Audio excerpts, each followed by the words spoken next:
On 31st May, 1893, the P&O steamship Peninsula lay beside Bombay's Ballard Pier, her winches rattling as stevedores stowed rice, cotton bales, and a few wooden trunks labeled Chicago Fair exhibits. Among the deck passengers waiting to embark stood a Bengali monk in a saffron turban. His steerage ticket had been purchased with small donations from Calcutta students and a bank draft sent by Ajit Singh, Maharaja of Khetri. It covered deck passage only. Meals were not included. The monk Swami Vivekananda carried 2 Bengali books, an English pocket lexicon, a walking stick, and about 350 rupees in cash, barely half the sum normally required to reach North America traveling first class, noted in her diary that the Indian passenger rose before sunrise, walked the deck, repeating Sanskrit verses, and spent the cool early hours reading whatever English newspapers circulated on board. When a plague quarantine off Madras forced everyone to remain on the ship for 2 extra days, he encouraged steerage companions to sweep their quarters and persuaded the galley to distribute an additional ladle of rice gruel to sick children. Details MacLeod recorded with approval. And on 10th June, at the Red Sea port of Aden, Vivekananda transferred to the Canadian Pacific liner Empress of India, a faster ship bound for Vancouver via Suez, the Mediterranean, Liverpool, and the Atlantic.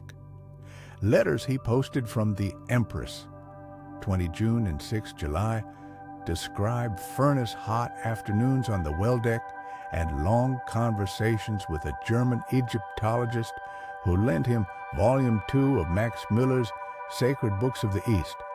The 2 men compared Egyptian cosmogony with Shankara's explanations of Brahman, a dialogue MacLeod also summarized in her journal. The Empress entered the Suez Canal on 21st June and reached Port Said 2 days later. There, the Swami purchased inexpensive Arabic grammars for later study and watched emigrant families negotiating passage to South America. Crossing the Mediterranean, he endured bouts of seasickness, yet attended a Greek Orthodox liturgy organized for steerage passengers.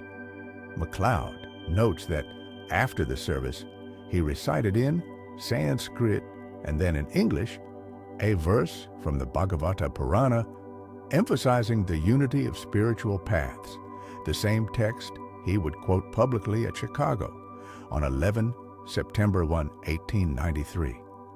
As the different streams, having their sources in different places, all mingle their water in the sea, so, O Lord, the different paths which men take, crooked or straight lid, to Thee. And after coaling in Liverpool on the 12th of July, the Empress set course for New York. On 15th July, according to MacLeod, Vivekananda borrowed the chief officer's sextant at noon, took a sun sight from the starboard boat deck, and computed the ship's longitude.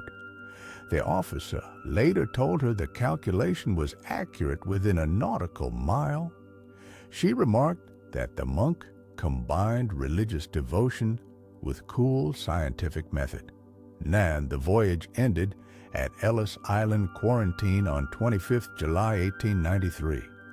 Immigration papers listed him as religious teacher, age 30, destination Chicago World's Fair.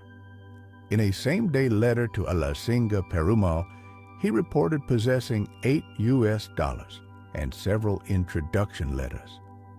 From New York, he traveled by rail to Boston and then to Chicago, arriving with little more than faith that India's spiritual heritage could speak to the modern world.